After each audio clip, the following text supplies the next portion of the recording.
Srila Prabhupada ki.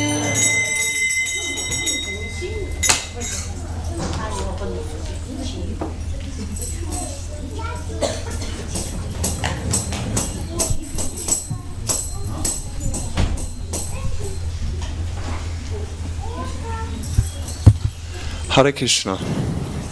Warm welcome to all of you. Thank you so much for coming today to the Sunday program. Herzlich willkommen. Vielen Dank fürs Kommen zum Sonntagsfest im Krishna-Tempel Zürich. Wer versteht kein Englisch? Ja, wir schauen, ne? Okay, everybody understands English very good. So maybe first of all we can make a little space in the back. If you want to move forward, then you can also come closer, because now we're going to have a lecture. Maharaj will be speaking, he will be sitting here. And as we know, it's always good to sit close to the Guru, then the knowledge will become more powerful.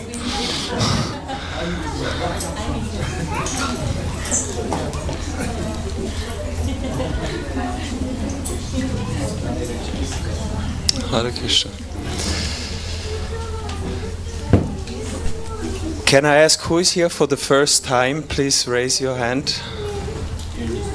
In this temple, yeah. Welcome. It's very nice that we are always very happy if new people come. So today we have a very special guest. I guess you came especially to listen also from him. His Holiness Svayam Bhagavan Keshava Swami. He should be coming every moment, and maybe I can give a small introduction so that for those of you who don't know him, understand how fortunate we are today.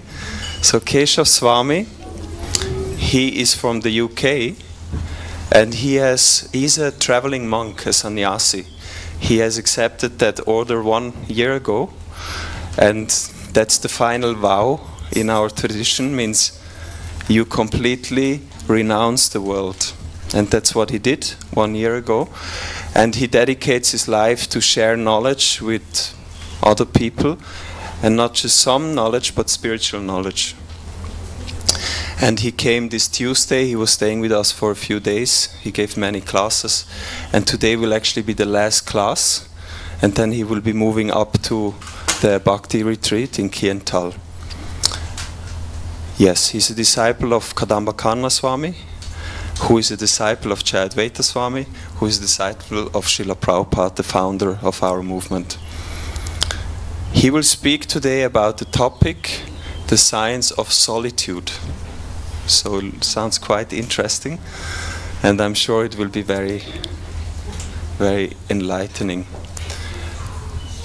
So maybe, if Vedasa, kannst du mal kurz hoch in Ashram und schauen, wo Maharaj ist. Come in. So here he is.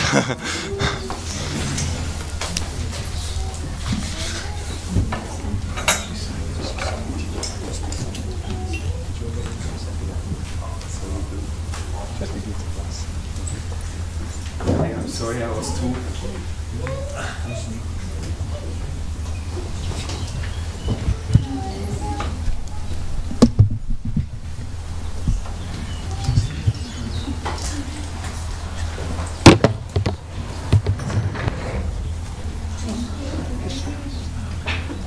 So I'm sorry I was a little too fast with the announcement, the topic changed. So Maharaj will be speaking from the Bhagavad Gita.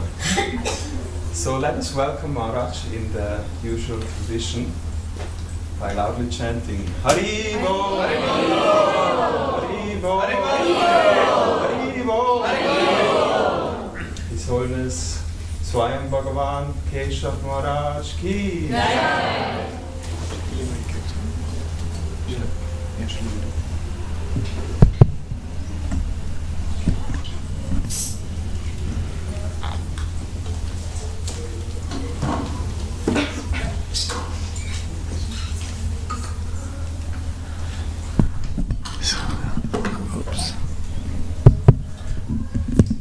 So welcome everyone to the Sunday program at Zurich Temple. Thank you so much for coming. Firstly, my apologies for being late. Everyone from London is always late.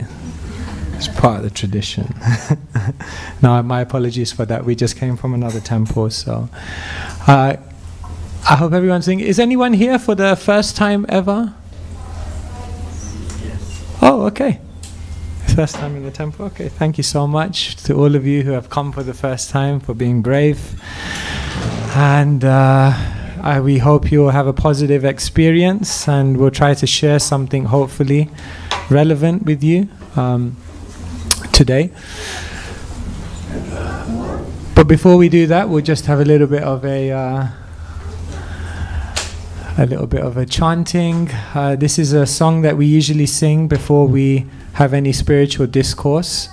The words are quite simple, so please try to follow along. And it's basically a song which describes the spiritual world.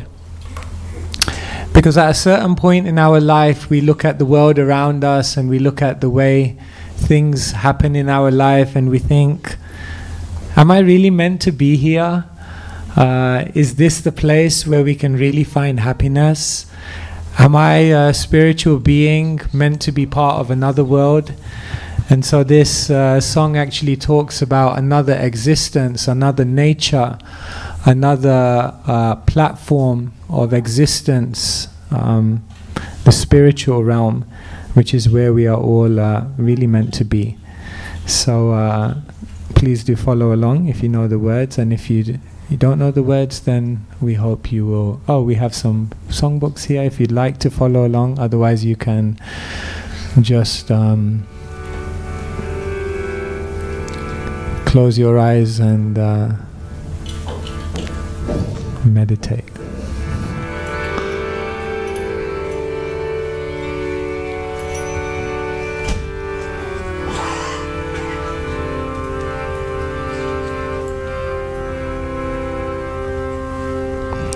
Radha Madhava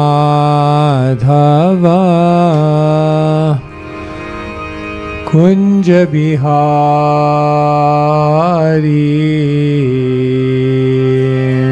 Radha Madhava Kunj Bihari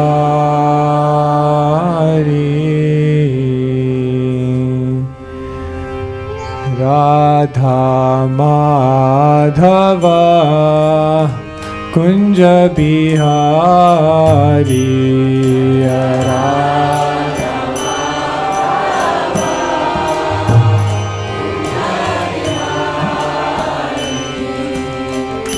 Gopijana Vallabha Girivardhari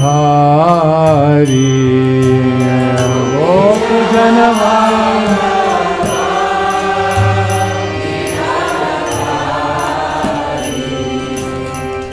Gopijana Vallabha Girivardhari Gopijana Vallabha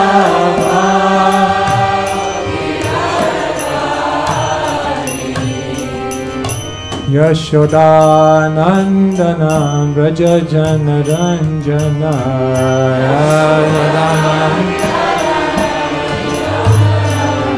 Yashodanandana Braja Jana Ranjana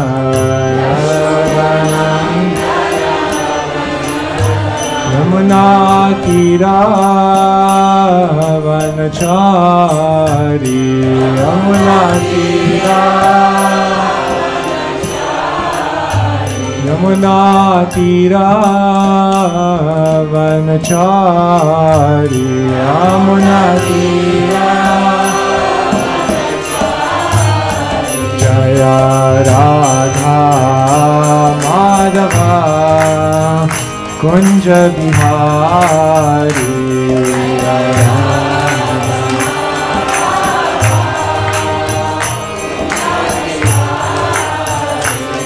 Gopi Jana Vallabha Girivardhari Jaya Gopi Jana Vallabha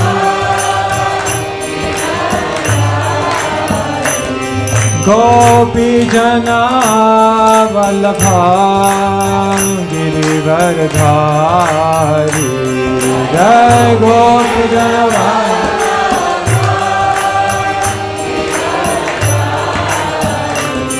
Yashoda Nandana Braja Jana Ranjana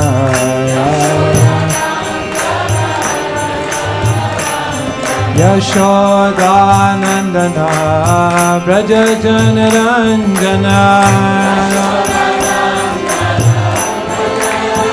Yashoda Nandana Braja Jana Ranjana Yashoda Nandana Yamuna Tira Vanachari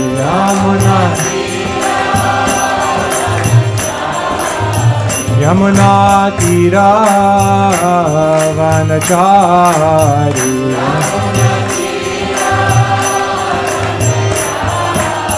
Jaya Radha Madhava Kunja Bihari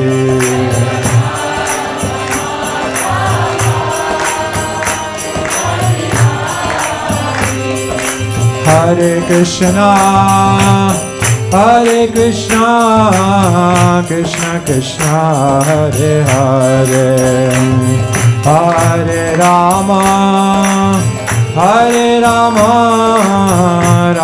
Rama, Hare Hare, Hare Krishna, Krishna Krishna, Hare Hare.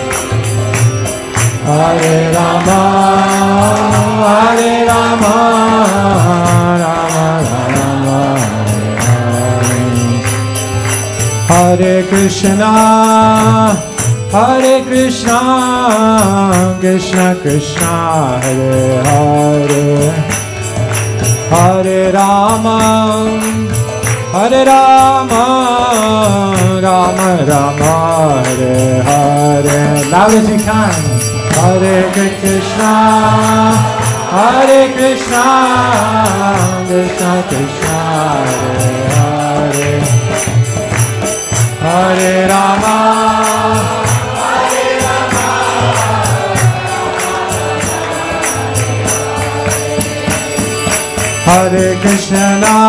Hare Krishna, Krishna Krishna, Hare Hare, Hare Rama, Rama Rama, Hare Hare, Hare Krishna, Krishna Krishna, Hare Hare, Hare Rama, Rama Rama, Hare Krishna, Krishna Krishna, Hare Hare, Hare Rama, Rama Rama, Hare Hare,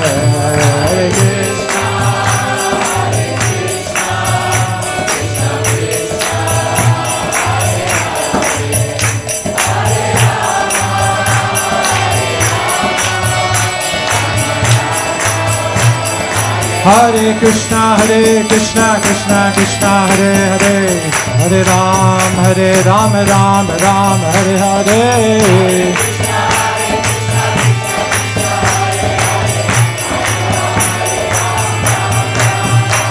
Hare Krishna, Krishna Krishna, Hare Hare, Hare Rama, Rama Rama, Hare Hare.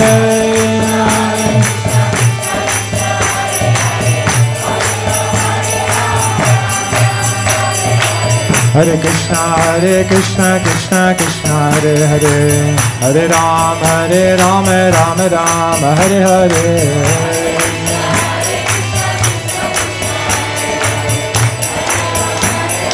Nitai Gaura Hari Bol, Hari Bol, Hari Bol, Nitai Gaura Hari Bol.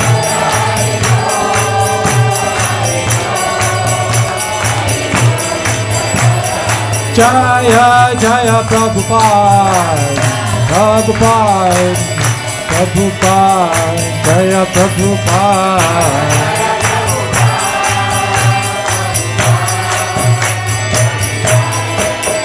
Jaya Jaya Prabhupada, Prabhupada, Prabhupada, Jaya Prabhupada.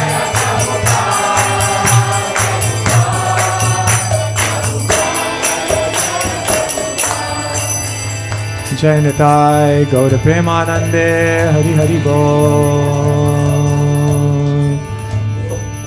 Om Namo Bhagavate Vasudevaya.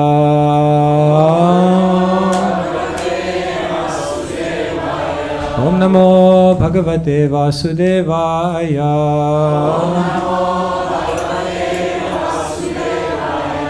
Om Namo Bhagavate Vasudevaya.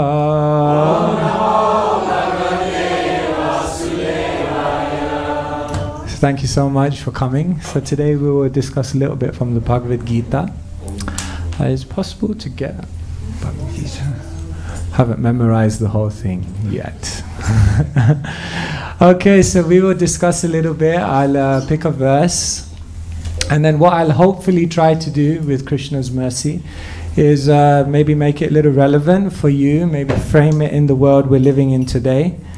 I won't go on for too long.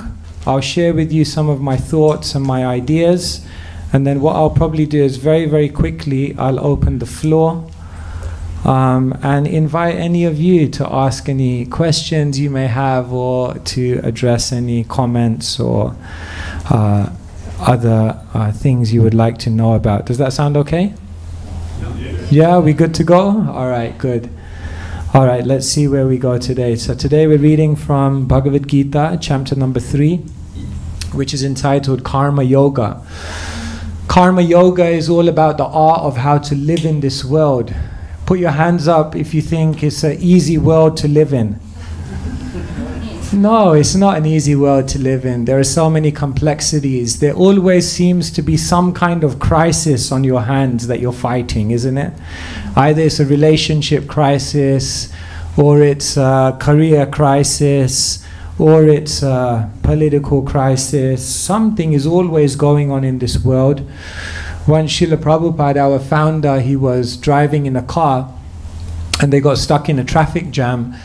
And there was he looked out the window and there was a sign and it said roadworks, temporary inconvenience, permanent solutions. So he looked at it and he started laughing and he said the material world means temporary improvements, permanent inconvenience. Because there's always some inconvenient thing. Then sometimes we think, why is this world not perfect? But actually, this world is perfectly imperfect. So next time something is going wrong, next time you feel like, why is my life like this? Next time you think, like, why doesn't, like, divinity, if God is out there, why don't you just sort this out? Just remember, the world is perfectly imperfect. Because all the imperfection, all the difficulties, all the obstacles, all the pain, all the disappointment of life is ultimately meant to make us realize this is not where we're meant to be. So you can't, it's not where we're meant to be. Imagine you're in a jail and then you start knocking on, call the jail, call the superintendent. There seems to be something wrong with the door, it doesn't open. Call the engineer, maybe it needs some extra oil or something. This door doesn't open, it's jammed. Well, you're in prison. Doors don't open in prison. They're shut closed. That's what a prison is meant for. So this world is meant to be a little uncomfortable.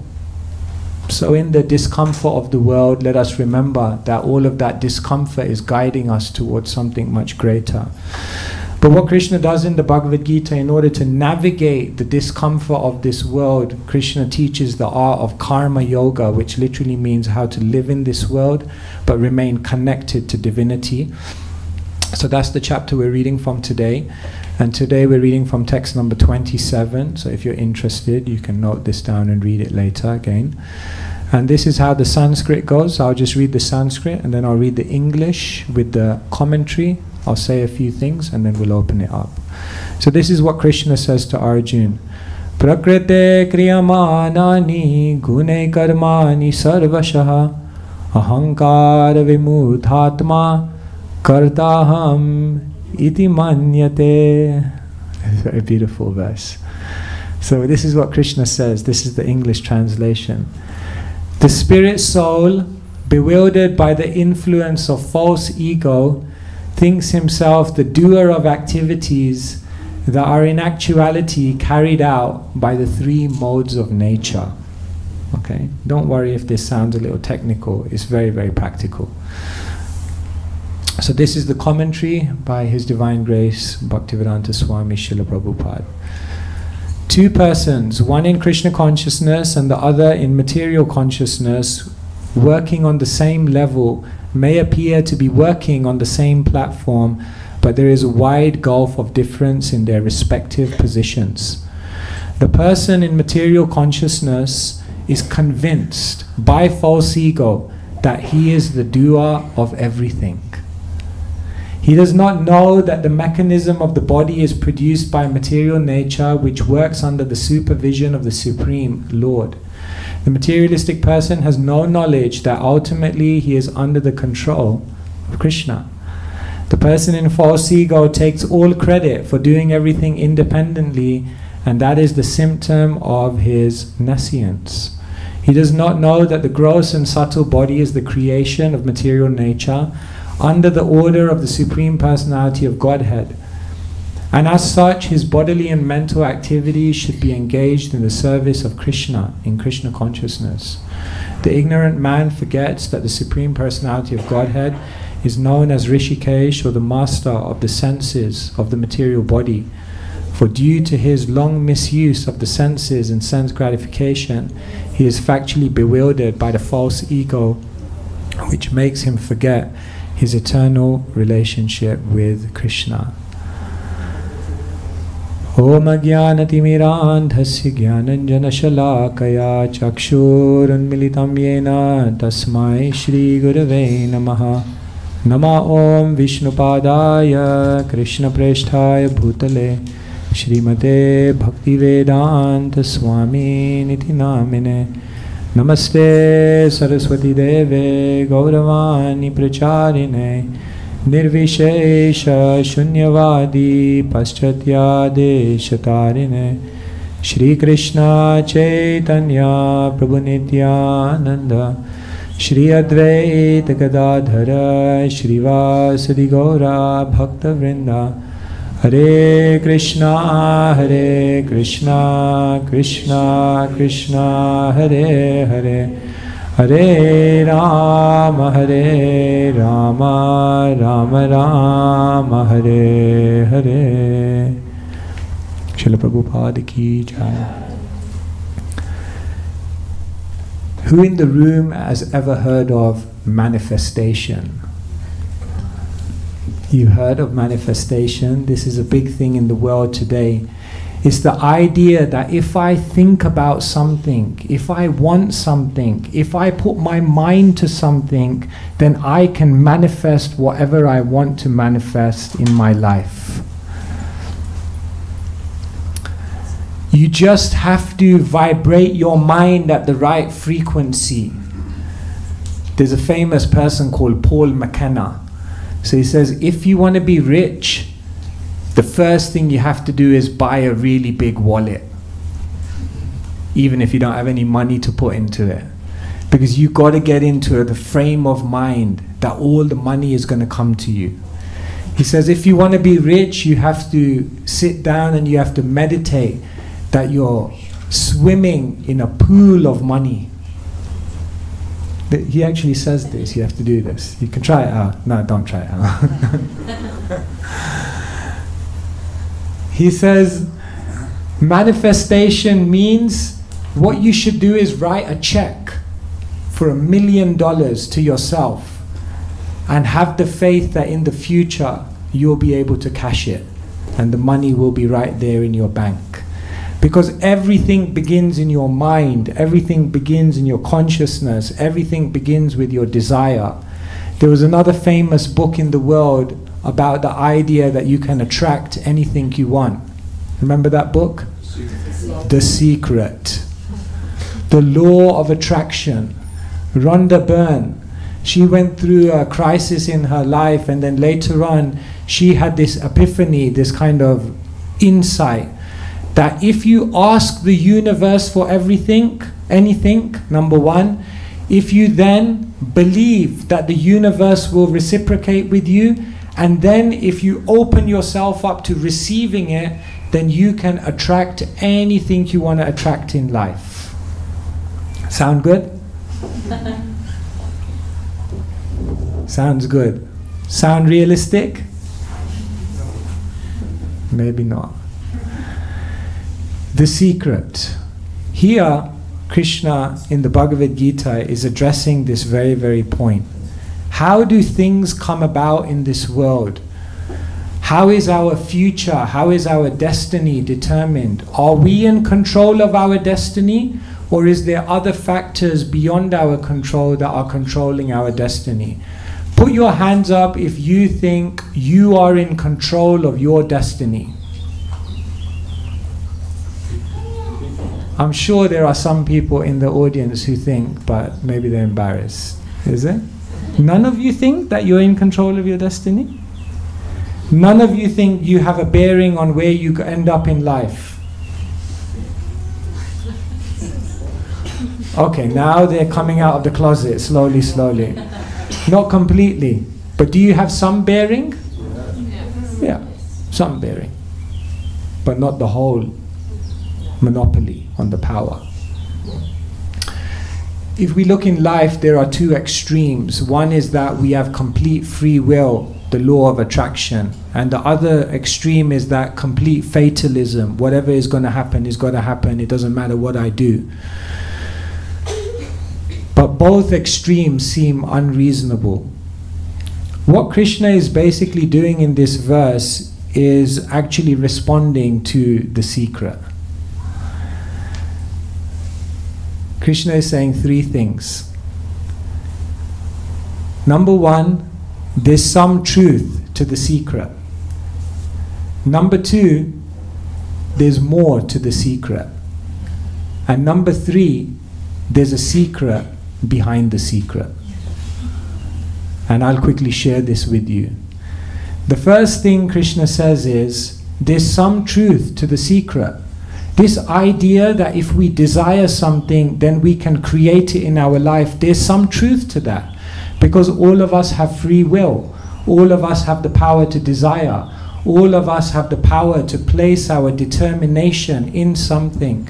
And I'm sure many of you have put your minds to certain things in life and you've achieved things, isn't it? You wanted to get a job in this company, in this position, you put your mind to it and you got the job.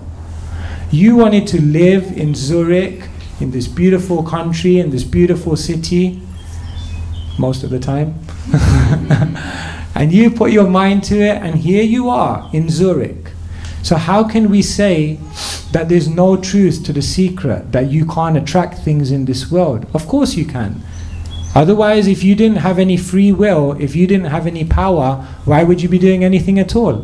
Why would you be making an effort at all? So the first thing Krishna says in the Bhagavad Gita is that there's some truth to the secret, no doubt. But the second thing that Krishna says is there's more to the secret. Because there are other factors beyond our control which are determining our destiny. Are we the doer or are we not the doer? Are we the determinant of our future or are we not the determinant? What Krishna says is that we are one doer amongst three. We are one factor determining our future amongst three. Krishna says that there are two other factors which determine your destiny. Krishna says the first doer is the soul, each one of us. The second doer is material nature. the environment, the setup around us. And the third dua, Krishna says, is the super soul, divinity themselves. And how do these three duas work together? What Krishna says in the Bhagavad Gita is that we may desire something as the soul, step number one. Then the next thing that happens is divinity looks at our desire and then looks at our karma, because each of us have a stock of karmic credit. And then according to your karma, divinity then sanctions something to happen. And then step number three is that the material nature around you kicks into action and starts manifesting that in your life. Does it make sense? Yes. So say for example, if I said, who built this building? Then we could say, well, the original source of this building was someone who had a desire to build a building here. But then what did that person do when they wanted to build this building? They had a desire. What did they do? They went to the government to apply for planning permission. And when the government said, yes, you've got planning permission, then a construction company came and put the building up. So the person who had the desire is the soul. The government which gave the planning permission is like divinity. And the construction firm which then built this building is like material nature. And that's basically how things happen in our lives. So if someone thinks that they are the only doer, Krishna says, ahankara vimudatma kartaham iti manyate. They are bewildered by ego. They have an inflated conception, thinking that they have more power than they actually have. Because in this world, we can desire, we can try our best, but then after all is said and done, divinity is the one who will sanction or sanction something else. And therefore we find sometimes our plans work out and sometimes our plans don't work out. Sometimes it all goes to how we would like it to go, and sometimes it all turns out very, very different. They say if you want to make Krishna laugh, just tell him your plans. Because we have our plan, but divinity sometimes has a different plan. And so, number one, there is truth to the secret, because we have power to desire. But number two, there's more to the secret, which is that there are other factors which are determining whether something actually happens in our life. But the third and most profound point is that there's actually a secret behind the secret.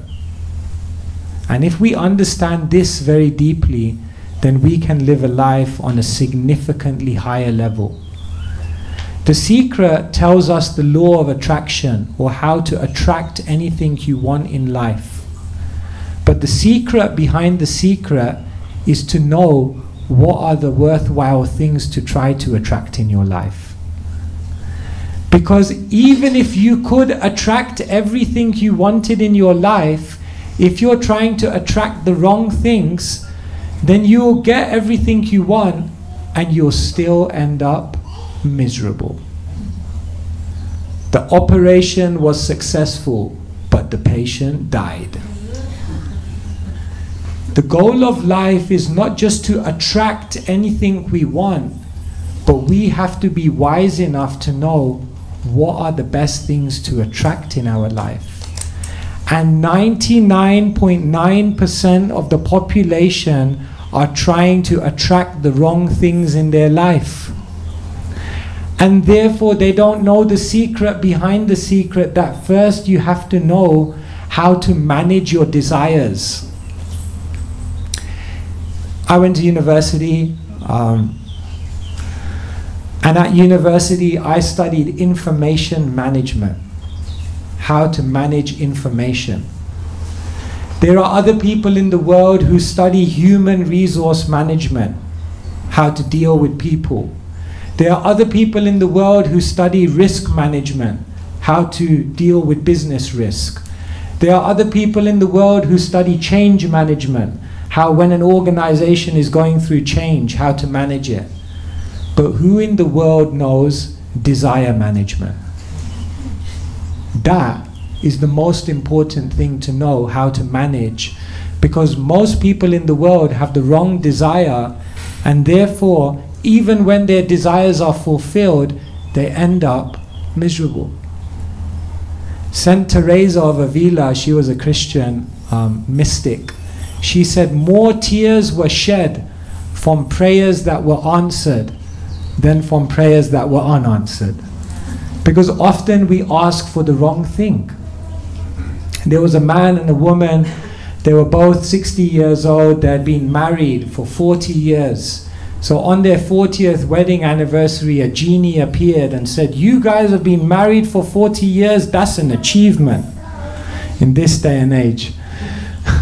So he said, "You guys can have any wish you want."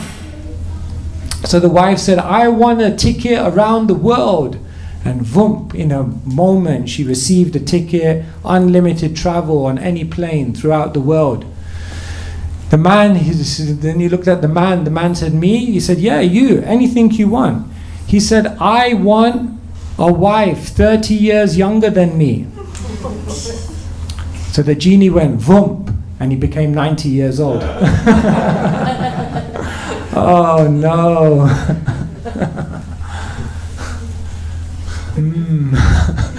Be careful what you desire. Yes, we desire so many things and we think, oh, if I get this, I'll be happy, and then it snookers us. Srila Prabhupada once he told a story about a lady. In India, have you seen the ladies? They balance these pots on their head. Right? If you think Messi is good with his head, I mean, you haven't seen these ladies, they know how to balance. So she was holding a water pot on her head, and she was walking to the village to bring this water to the village, and it was the sun was beaming down. Anyway, at one moment she was sweating and she was tired and the sun was beating down. At one moment she tripped, and lo and behold, when she tripped, that pot fell off her head, all the water spilled out, the pot cracked, and she said, "Oh Krishna!" called out to God. So Krishna appeared. She's like, wow. So Krishna said, "What do you want?" She said, "What do you mean?" Krishna said, "Well, you called me. What do you want?" She said, "Well, this pot dropped off my head. I mean, I was calling you for help." So Krishna said, "What do you?" So put the pot back on my head. So Krishna said, "Okay."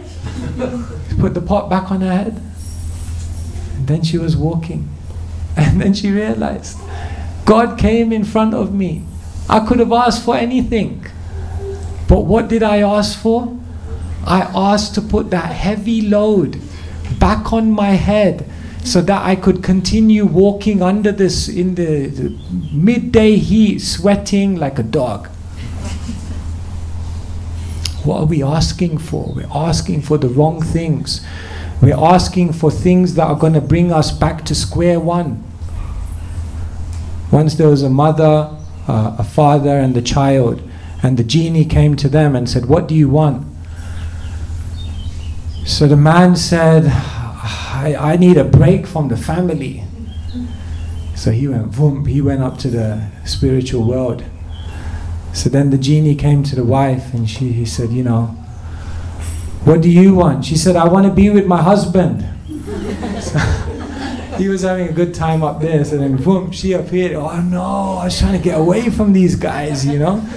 He thought, anyway, what to do? We're together again, but at least we're in the spiritual world. Then the genie came to the child and said, "What do you want?" He said, "I just want my parents back." Boom. They both came down, back to square one. We don't know what to desire. We think if I get a better career, then I'll be happy. If I find the love of my life, then I'll be happy. If I'm able to just mitigate this physical problem, then I'll be happy. Really?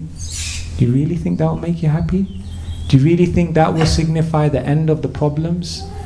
You really think those are the best things to desire? Krishna says the illusion is that we think we're in control, and the bigger illusion is that with our illusory control we're trying to obtain things that ultimately give us more problems. In the Bhagavad Gita, Krishna says in a very beautiful verse, Yehi samsparsha jaboga dukkayonaya evade adyantavanta konteya nateshu ramate Buddha. Understand? Buddha. Buddha means an enlightened person. So Krishna says, you know what an enlightened person, how they think? They realize, I'm not going to try and find happiness from the material things of this world, because dukkha yoni, every type of material happiness, within it, pregnant, is distress. So whatever you get to be happy, know that within the womb of that happiness, distress is waiting to take birth. So you can get the car of your dreams and then you're in total anxiety every time you park it up that someone's going to scratch it. You can get the girl or the guy of your dreams and then you're constantly in anxiety over whether someone else is in the picture. You can get the job of your dreams, but then you're in constant anxiety about whether you'll be fired and what kind of security you have. You can have all the money you want, and then you're in anxiety about someone taking it away. Fear constantly coming because we pursued the wrong desires. So Krishna, what he tells Arjuna in the Bhagavad Gita is that, number one, there's more to the secret. Number one, there's truth to the secret. You have power to desire. But number two, there's more to the secret. There's higher factors which are determining your journey. But more important than any of those things, there's a secret behind the secret. Cultivate those desires which are actually going to bring you in contact with your spiritual nature. Cultivate those desires which are going to empower you to understand who you are and what your relationship with divinity is and where real love can be found. If you cultivate those desires, if you desire the right thing, then your destination in life definitely is going to be very, very positive and very, very progressive. And so today in this verse, I'm just sharing with you some ideas. Krishna says, don't be bewildered by false ego, thinking you're in control. Rather know that you have the power to desire the right things, and then realize that whatever manifests by the plan of divinity and through the agency of nature is ultimately meant for the best, and embrace it, and then move on in your life and find your spiritual essence. Thank you very much. So I'm not giving a long talk today. We have some time, and I thought it'd be more interesting to hear from all of you. So if you have any comment, any question, anything you'd like to know more about, how this practically relates to your observance of reality, then we're very, very happy to hear from you. So yes, would anyone like to ask anything? Yes.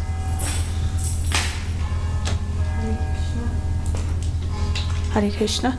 Thank you so much for your talk.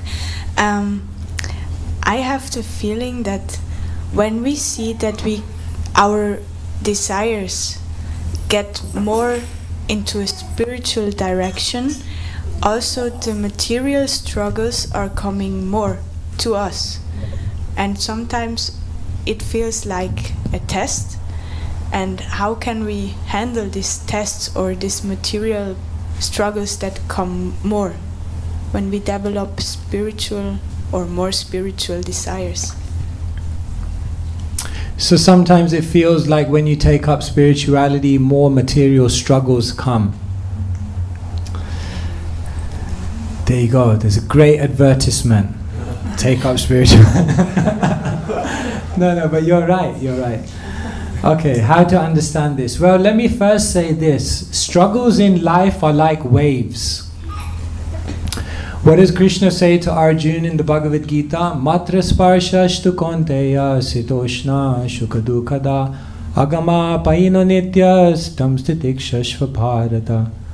Krishna says happiness and distress in this world is like the winter and summer seasons. They arise in sequence, they come and they go. And a sober person doesn't take it all too seriously because they know it's all a nitya, it's all temporary. You're in winter, don't worry, summer's around the corner. And you're in summer, be relaxed, winter's coming. And if you're in London, there's only one season, rain. With some bouts of sun. So basically the struggles of life are like waves. It's not just that spiritual people go through struggles. Yes, they do. There is truth to that, definitely. Because when you want to achieve a higher level of qualification, then the tests get harder, isn't it? Like we expect it, right? Like we don't say like, what's going on here? I'm at university and the exams are harder than what they were at school. There's some problem here. Like, why is it like that? No. You're trying to go to a higher level, so the test also has to be harder. But why does the examiner set the test? Why does your teacher set you a test? Because they want you to fail? They want you to succeed. The test is not there to make you fail. The test is there to help you to succeed. And therefore, when one becomes spiritual, yes, there may be more tests, there may be more struggles, but that is actually a great opportunity for us to elevate ourselves and to uplift and empower ourselves to a higher level of spiritual acumen. So, yes, there are problems. There are problems whether you take up spirituality, or there are problems if you don't take up spirituality. Whatever you do, there will be problems in this world, because this world is a world of problems. Sorry to let you know that. Sorry to be the bearer of bad news, but Krishna does say, Mamupetya punarjanma dukhalayam ashashvatam napnuvanti mahatmana samsiddhim paramam gata. Krishna says, dukhalayam ashashvatam. This world is ultimately a place which is temporary and miserable. But don't worry, it's perfectly imperfect. So sometimes people have the wrong notion when they come to spirituality that all of a sudden everything is going to be perfect. I can't believe it. I'm chanting, I'm practicing, and things have not become perfect. My problems have not disappeared. No, we did not promise that. But what we did promise is that you will get the inner wisdom, the inner strength, and the inner perspective to be able to deal with that problem. And if you utilize what you've been given appropriately, in other words, the wisdom, the spiritual connection through meditation, the company of spiritually minded people, if you use all of these things appropriately, you can deal with anything. Peace is not an absence of anxiety. Peace is the presence of divinity in every situation. Don't think that we'll get peace by alleviating anxiety from every situation. No. You'll get peace by bringing in divinity into every situation. And how will you bring in divinity? Through wisdom, through meditation, through the company of spiritual people. So stay close there, and then there will be no problems. There will be no obstacle too difficult to overcome. Because the teacher doesn't want you to fail. The teacher wants you to succeed. So why will the teacher set you an exam that you can't pass? That would defeat the purpose. Hope that helps. Thank you. Yes, sir. Hare Krishna Maharaj, thank you. I have a question. You spoke about desire, and in Bhagavad Gita Krishna makes two statements which are kind of contradictory, and I hope you can enlighten. Krishna? Contradictory? And he's in saffron. And he's the president. Yes, tell us the contradictory statement. So we, as spiritualists, like you said, we try to understand what's a worthwhile desire and give up desires which are going to bring us unhappiness. And Krishna says in the Bhagavad Gita that someone who renounces but at the same time internally he desires for something, he's a pretender. And then another statement is that one who is spiritually advanced, the desires flow like rivers into the ocean, the material desires, but because the ocean is full, it doesn't affect the person. So meaning that even I'm spiritual, there is something happening in the mind. Some desires are coming. So what is the factor which says I'm a pretender, or I'm just, okay, the desires are here, but I'm not acting upon them? Very good. Okay, we'll let you off. That was a good question. Very good. Yes, so here we are saying the secret behind the secret is don't cultivate the wrong desires. But say I have the wrong desire in my mind. What do I do with it? Should I, option A, ignore it? Option B, fulfill it? Or option C? I don't know if there is an option C. There is actually an option C, but I'm not going to tell you it right now. If you have a deviant desire in your mind, should you fulfill it or should you ignore it? What do you think? Both seem to be dangerous. Because even Sigmund Freud said, if you have all these desires in you and you don't do anything with it, you become like a pressure cooker. And then, boom, at one point you just burst. So better you just do it. But then if you do it, you get yourself into trouble. So which should you do? So therefore Krishna says you have to learn desire management. Which means that one option is to just let it out. Another option is to lock it up. But there is a third option which you can process things. So when Krishna says that the self-realized soul, they're able to tolerate all their desires, he's referring to a self-realized soul, someone who is on a very high level of spiritual accomplishment. For such a person, they can tolerate and ignore because it won't displace them in their life. But for the average person, desires are often too strong, even though those desires they know in one sense are not going to be beneficial. And so what Krishna says for such a person they can do is they can learn to dovetail that desire. You understand the word dovetail? Kind of means like channel that desire and use it in a way that it will actually lead to some progressive thing. Regulate that desire. Does that kind of make sense? So like say for example, I have the desire to want to be really rich. Okay? So clearly that's not going to bring me happiness. So what should I do? Just forget about it, but then it will constantly be on my mind. Then what Krishna says is that instead what you might want to do is endeavor to become rich.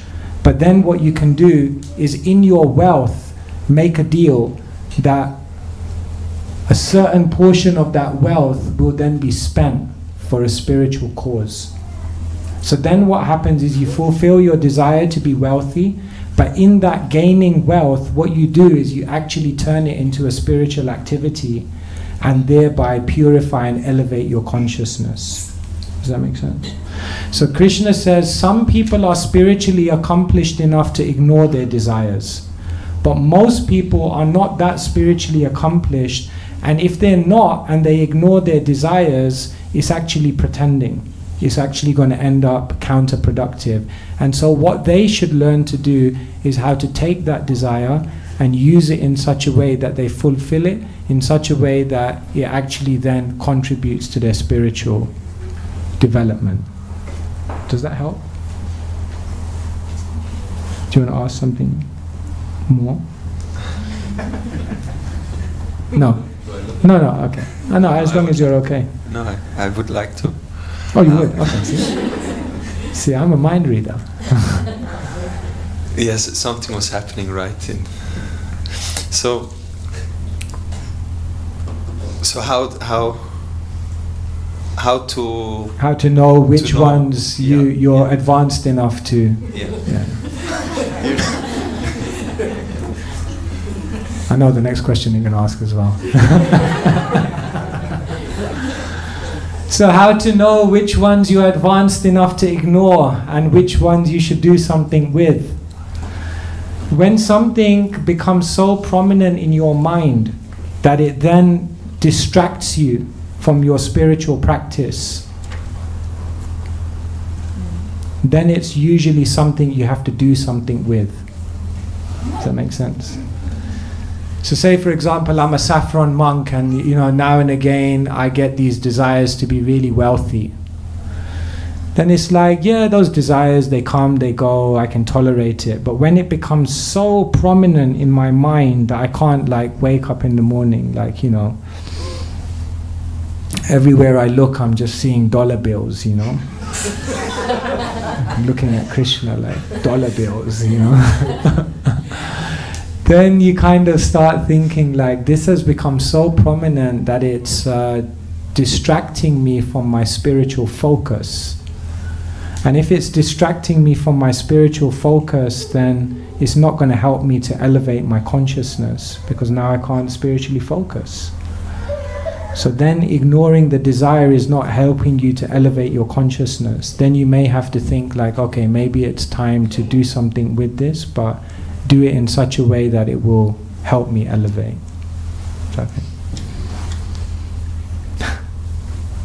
Okay. Yes. Thank you, Maharaj. But how we will know this desire help for us for elevate in next level or not?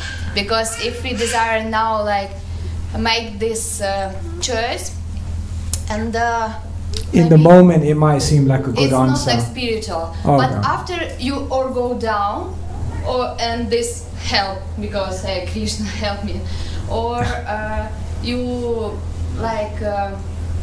will see what Krishna help you, and you elevate more and more because you see what this is mercy Krishna. You understand? Sorry. Not quite. Okay, now you have some desire. Okay. And okay, I chose this, I don't know, in the life. Okay, I want to be rich. You want to be rich, okay. And so you chose to try to become rich. Yes, okay. And I do everything for this. And this is not spiritual desire. It's not a spiritual desire, yeah. It's just material. Yeah. But you don't know in next point, you or go down after when you be rich and you go down. Oh, so you may pursue that desire, and then when the desire, how do you know that it won't lead to your downfall? Every point can help you, or you fall down or you grow up, but it can help. Yes, that's a good point. That's a good point. Very good. I get your question now. Yes, thank you. No, it's very good. That's a good question. That's why you set a determination that before you pursue that desire, that when that desire manifests, then you agree, you use that money for a spiritual cause or like that. So when you follow that course of activities to dovetail and to channel that desire to Krishna or to divinity or God or whoever you know to be God, then what will happen is that desire won't bring you down because you've connected that desire in a spiritual way. But it's help. Who go to Krishna. It's yeah. also help. Yes. We don't know. Yes. Sorry. Yeah. No, the idea is that, but you're right, even if we try, see, we can also make the best plans that I'm going to have this desire and I'm going to channel it for God, and when I make money, I'm going to give it to God. And in that whole process, we can we can lose our spirituality. It's possible. It's possible. But then if you don't do anything with that desire, you may also lose your spirituality. Yes. So, as they say in English, you're damned if you do, you're damned if you don't. So yes, there's always, in anything, there's a risk. Taking a risk is a risk. Not taking a risk is also a risk. So therefore you have to make the best decision possible, discuss it with friends, discuss it with people who know you, introspect, pray to God within yourself for inspiration, and when all is said and done, you have to make a decision, and you have to try, and then you have to walk your path, and then you have to hope and pray that it's the one. Yeah, thank you.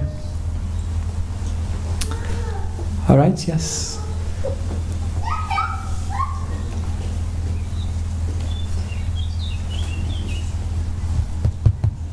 Thank you, Maharaj.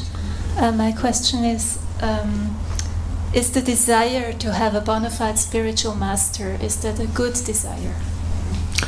Is the desire to have a bona fide spiritual master a good desire? Yes.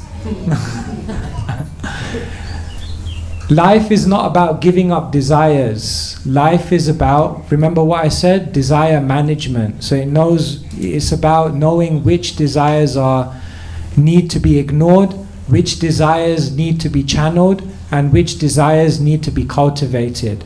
The desire to have a spiritual master is a very, very good desire, because naturally that's going to help you on your spiritual journey. That's a very spiritual desire to have. Of course, to want a spiritual master for the right reason, I should say also, because people can also want a spiritual master for the wrong reason. So the goal of life is not to give up material desires. Some philosophies teach that. Like it said that someone once went to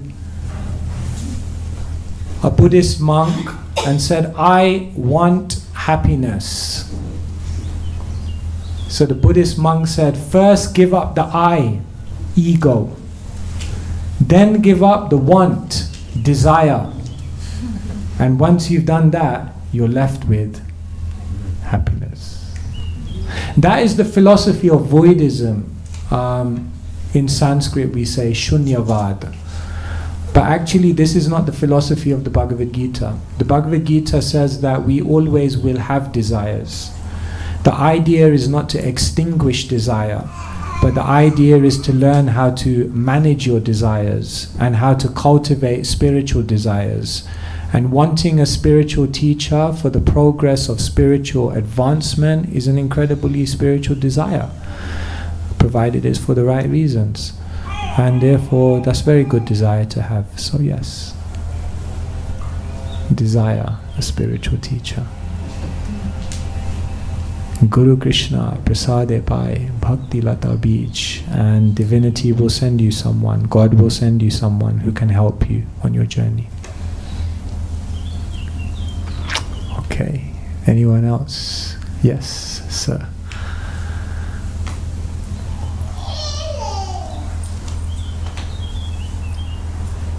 Hare Krishna. How to generate sexual energy? Yes, this is the most powerful energy within the universe, actually. Krishna says, Kamosmi, I am sex life, which is not contrary to religious principles. So broadly speaking, in the spiritual sphere, there's two ways to channel the sexual energy. One is by abstinence, celibacy. You may say, how is that channeling the sexual energy? Because what the celibate does is they restrict themselves from expending that sexual energy and rather convert that energy into service, selfless service. And they channel that energy by saying, I won't get involved in any relationship of this world. Instead, what I will do is I will use all of that energy to make the whole world my family. Instead of using my sexual energy to create a family, I will save that energy and make the whole world my family and serve them. So that's one route you can take. And the other route you can take is that you can have a family and you can use that sexual energy in the most natural way as possible, which is to have children. And then when you have those children, you can see that here are souls sent to me by divinity who I'm meant to serve and guide on the path back to their spiritual happiness. And when you then use your sexual energy to create a family who you serve in a very beautiful way, then you also channel that energy in a very spiritual way. So it's not that one is better than the other. We're all different individuals and we all have to understand how to channel it appropriately. And whichever path you choose, you can be successful, provided you transform the sexual energy into selfless love, selfless service. And we basically see in the world today that because people aren't doing this, that basically the world has been turned upside down by unchanneled sexual energy. There's so many problems in the world because lust is out of control. So much crime, so much social problems, so much relationship breakdowns, so many difficulties because we don't know how to deal with this energy. So therefore, spiritual culture helps us understand either celibacy or family life. And within those two ways, find purity. Is that okay? Thank you. Anyone else would like to ask? Yes, back there.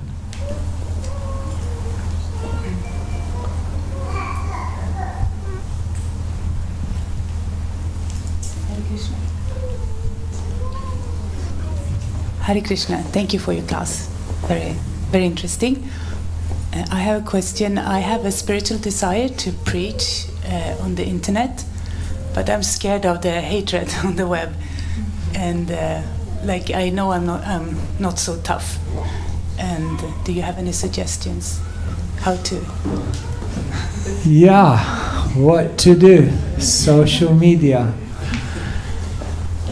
There's a post once, how to have an argument on Facebook.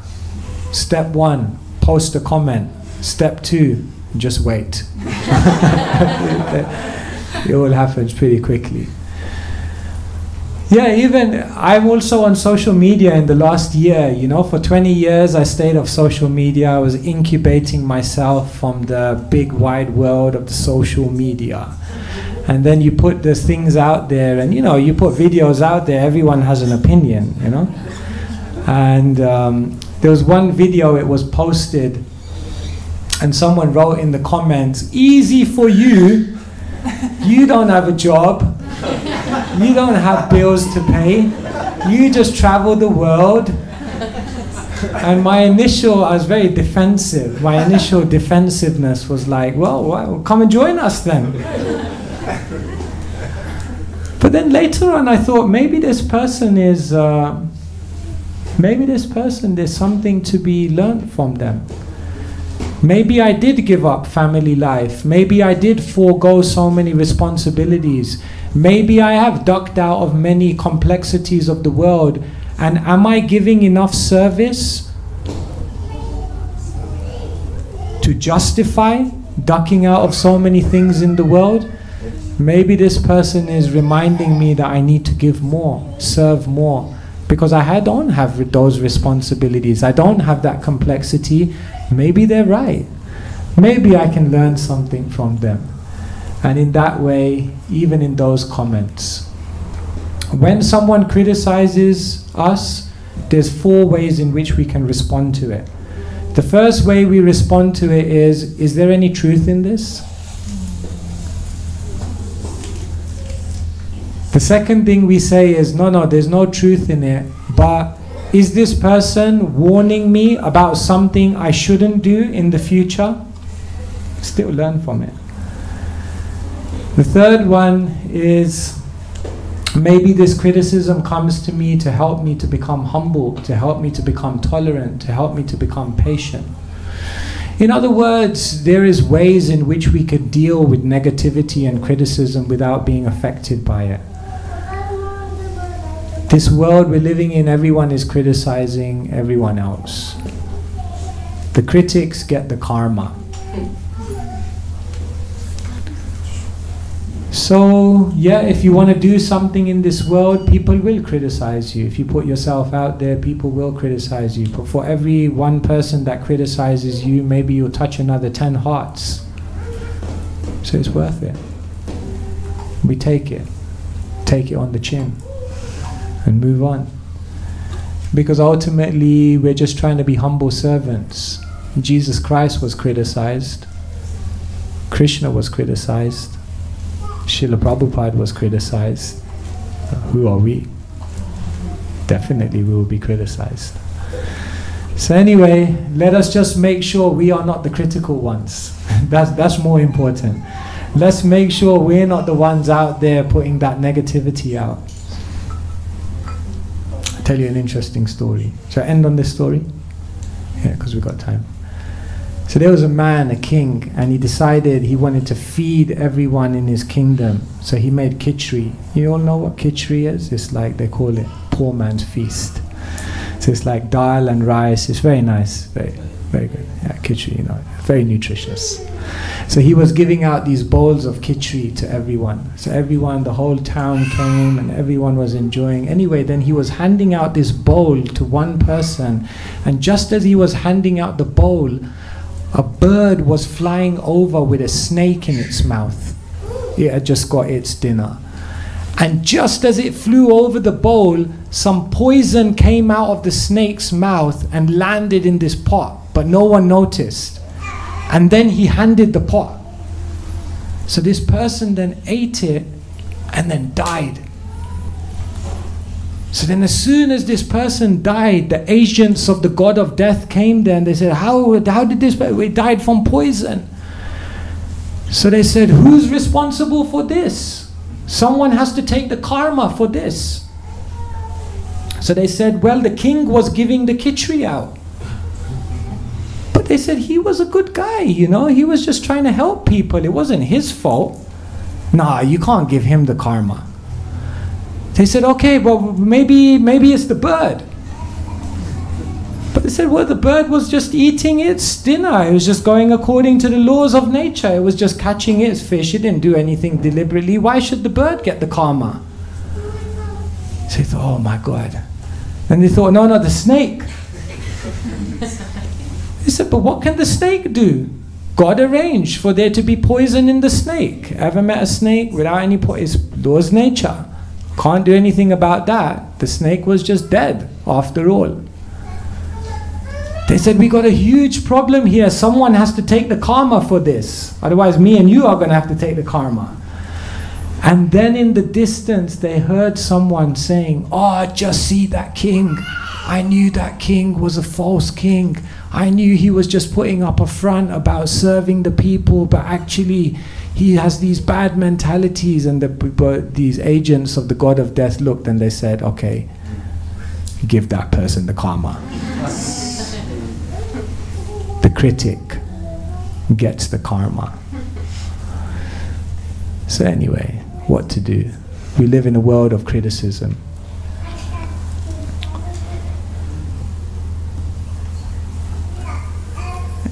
People say something, then they forget anyway. They say in the first 20 years of your life, you're very worried what people think about you. In the second 20 years of your life, you don't care what people think about you anymore. And in the final 20 years of your life, you realize no one was thinking about you anyway.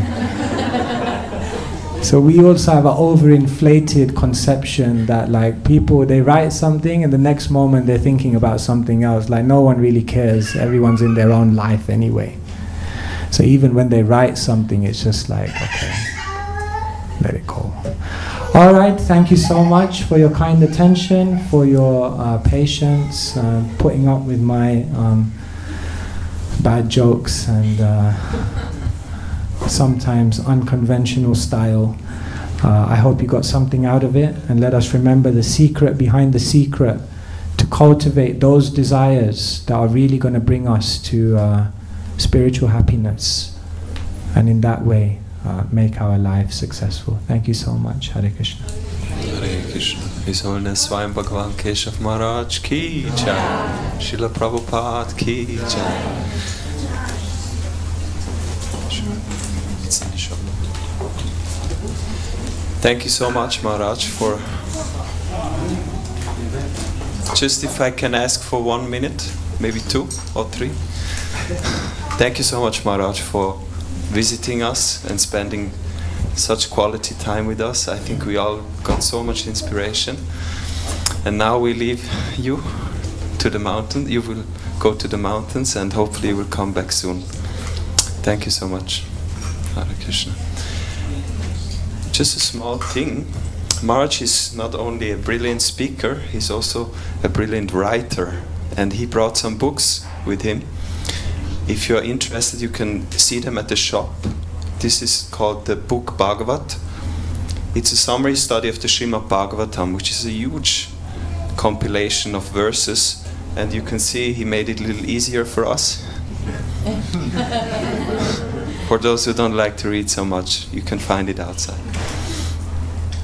Now we're going to continue. You're all invited to take a vegetarian prasadam feast outside. And at 6:15 there will be japa meditation.